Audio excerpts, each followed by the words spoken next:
Nuggets backup center DeMarcus Cousins. Never heard of him. Nah, you're not a basketball person. He was rambling loquaciously about his old stomping grounds in Northern California and Sacramento. So, I don't know if you saw this or not, maybe not. The rambunctious DeMarcus Cousins did not bite his tongue when asked if there was anything that he would do differently to change his perception around the NBA. Cousins, in a recent interview, said that he wishes he had skipped the pre-draft workout 12 years ago with the Kings. And then he proceeded to go on a rant, the woe is me rant, saying, "What did Sac do for me?" Cousins grunted to the reporter, "Besides, say my name. Draft day. I did more. I did more for them than they did for me." That's just being honest, Cousins went on his rant. He says, just being 100% honest. I had 2 owners, 3 GMs, 7 coaches in 7 years. I was there 7 years. I had 3 GMs, 2 owners, and 7 coaches. He repeated himself for those in the back of the room just to make sure they heard it. Not much more needs to be said. Well, wrong. Much more needed to be said, because shortly after that, one of those 7 coaches, one of those former coaches in Sacramento, George Karl, by George, then said, "Wait a minute, I want to get a piece of this. I went in on this action."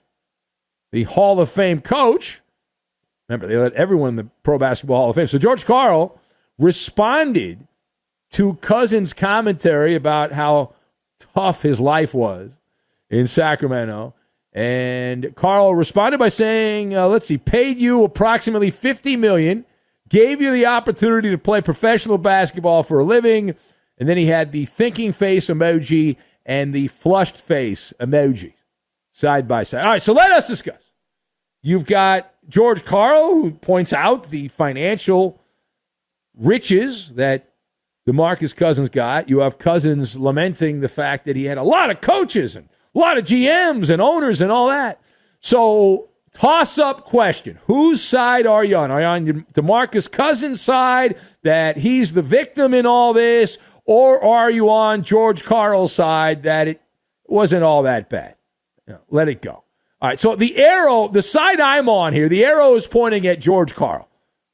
I align with George Karl more than Cousins on this one. I've got Keystone Light, Denominator, and Theodore Roosevelt.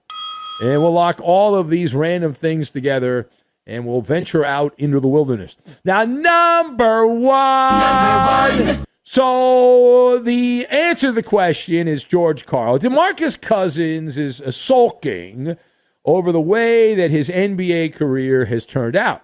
At the very peak of the man's superpowers, DeMarcus Cousins, when you go back to when he was putting up ridiculous stat lines night after night, this guy was a machine. They were empty numbers in Sacramento, great stats, but not a winning ball player. And there is a difference. Like, Cousins was the living, breathing embodiment of the old Keystone Light marketing campaign, the bitter beer face. Seeing him play in those years in Sacramento, how his career now has turned out since then.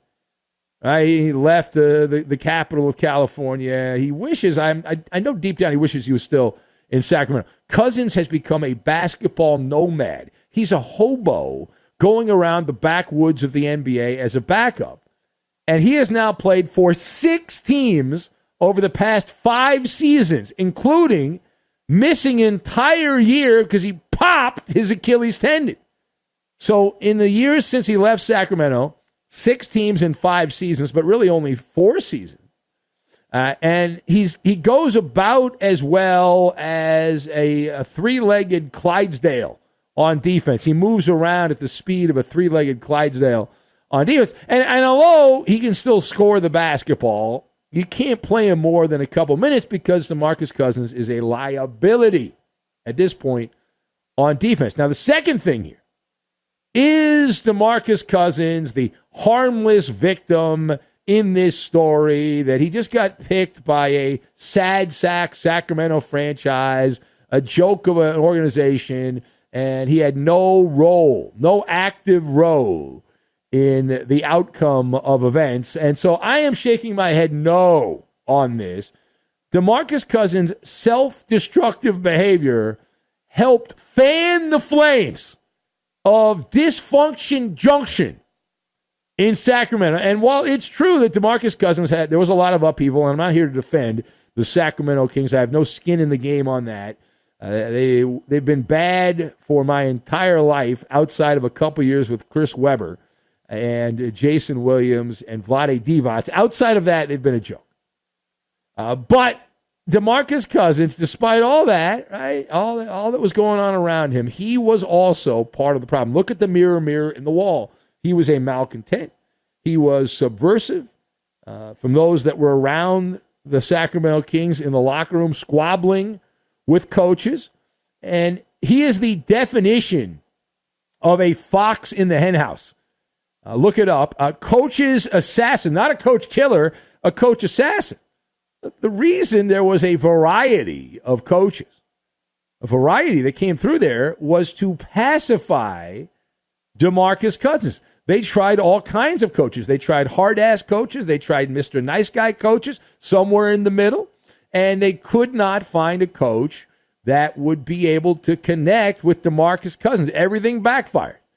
The one common denominator in all of that, the common denominator was DeMarcus Cousins. All right? They tried coaches with Hall of Fame resumes, coaches that had been to the NBA Finals before. They tried new coaches, old coaches, you name it, and none of it worked. And so there was this divisiveness. Everyone was walking on eggshells. The squabbling, the infighting, which was good for Sports Talk Radio. Not great because it's Sacramento, they're off the radar, but good. And that led to mediocrity. Mediocrity Meadows is what it led to. And guys did not want to coach DeMarcus Cousins. His teammates did not flourish around Cousins. Coaches loathed working with him. And so there were high levels of toxicity in that situation. All right, final point. So what is the lesson? What is the lesson of the latest round of gripes from DeMarcus Cousins? Well, the lesson is, listen, this is a guy who is wallowing in victimhood, showing classic entitlement. Right? It's everyone else's fault. I'm an innocent victim in all of this. Boo-hoo-hoo. It's not fair. No. Where? Yeah. Now, you typically have little control over who drafts you in sports. That is correct, unless you pull a power play. So you don't control that, but you can make the most of things with effort and attitude. And it's one of those things in life, and we're talking about sports here, but it's a good analogy to life in general. All right? Life consists, it's not about holding good cards. Like some people think they have to get a good deck of cards, a good hand of cards, but it's really playing what you got, right? And playing those that you hold well, that's the key to it. And you'd rather have half a loaf of bread than none if you're hungry, right? You'd rather have half a loaf than none. And you look at one of the great quotes of all time. Theodore Roosevelt said this back many, many years ago, that you do what you can with what you have where you are. And Cousins didn't do that. He was worried about number one, numero uno, who's in the mirror. He worried about his own stats, and he got great stats. They were wonderful stats, Hall of Fame stats. And when it came to the other stuff, he was bird-brained, creating a good environment and listening to coaches. There was no accountability. So I am on George Karl's side on this. And as far as how I relate, over the years, listen, I've worked with some people who go the extra mile. I've had different people I've done shows with. I've been with Eddie a long time, but other people on the air at different places I've worked. And some of them have been good teammates, and they've also worked hard. Some of them have been lazy SOBs. And somewhere along the way, and I wasn't always like this, but somewhere along the way, I figured out that here's how I'm going to handle the situation.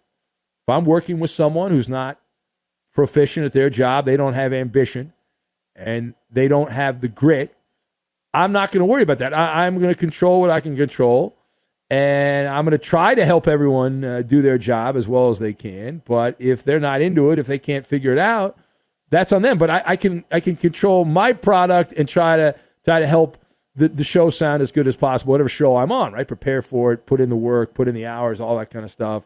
But at the same time, help out as much as I can the people that are around me. But if they're not into it, then they're not into it. But it's one of those deals. You got to figure that out. And Cousins, when he was at the peak, he totally shut everyone out. And he didn't want anyone to help him at all. And he thought everyone was out to sabotage his run there in Sacramento.